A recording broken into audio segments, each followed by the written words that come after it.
Assalamu alaikum everyone. Today I'll be discussing vitamin D. Vitamin D is a fat soluble vitamin.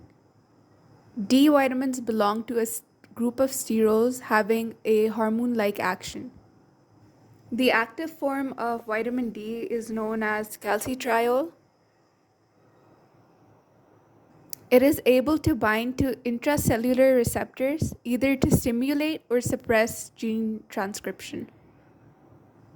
Its action includes it regulating the levels of phosphate and calcium in the body. Vitamin D2 is present in plants and vitamin D3 is present in animals. In other words, vitamin D2 is also known as ergocalciferol and vitamin D3 is known as cholecalciferol. And these two forms are not active. Now I'll quickly explain the metabolism of vitamin D. The active form of vitamin D is formed by a cholesterol precursor. The metabolism of vitamin D begins from the skin. When UV rays falls on the skin, dehydrocholesterol converts into cholecalciferol. Cholecalciferol is then transported to the liver after binding with a vitamin D binding protein. In the liver, 25-hydroxylase converts cholecalciferol into 25-hydroxycholecalciferol, also known as calcidiol. Calcidiol is then taken to the liver where it is hydroxylated again with 1-hydroxylase. There it is converted into calcitriol. Calcitriol then enters the intestinal cell where it enters the nucleus and converts mRNA into the cal-binding protein. Cal-binding protein then plays role in the absorption of calcium. Calcium is then taken to the bone and deposited over there as hydroxyl apatite crystals. Another really important point to remember is the action of 1-hydroxylase and how is it regulated.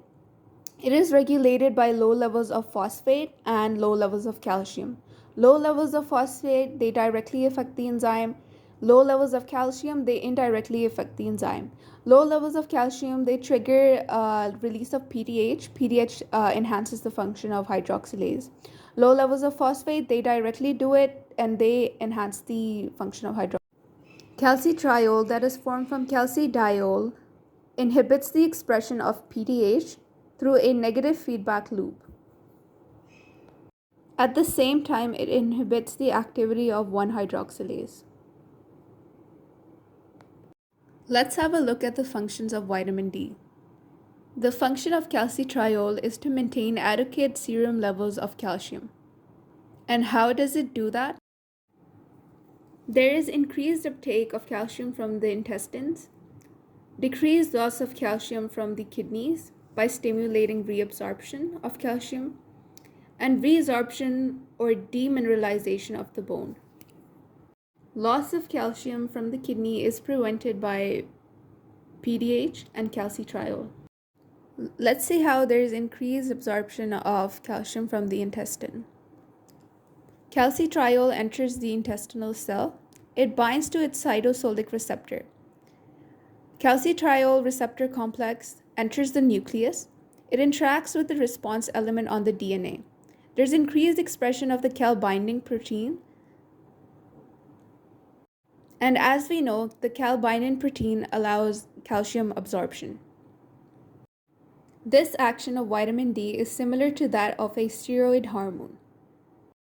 Now let's see the effect of calcitriol on the bone. Bones are reservoirs for calcium. They contain calcium in the form of hydroxyl apatite crystals.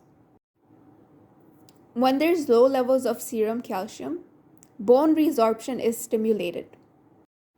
Hence, there is release of calcium from the bone into the blood. Sources of vitamin D include fatty fish, liver, egg yolk, and milk. Milk only if it is not artificially fortified. The requirement of vitamin D.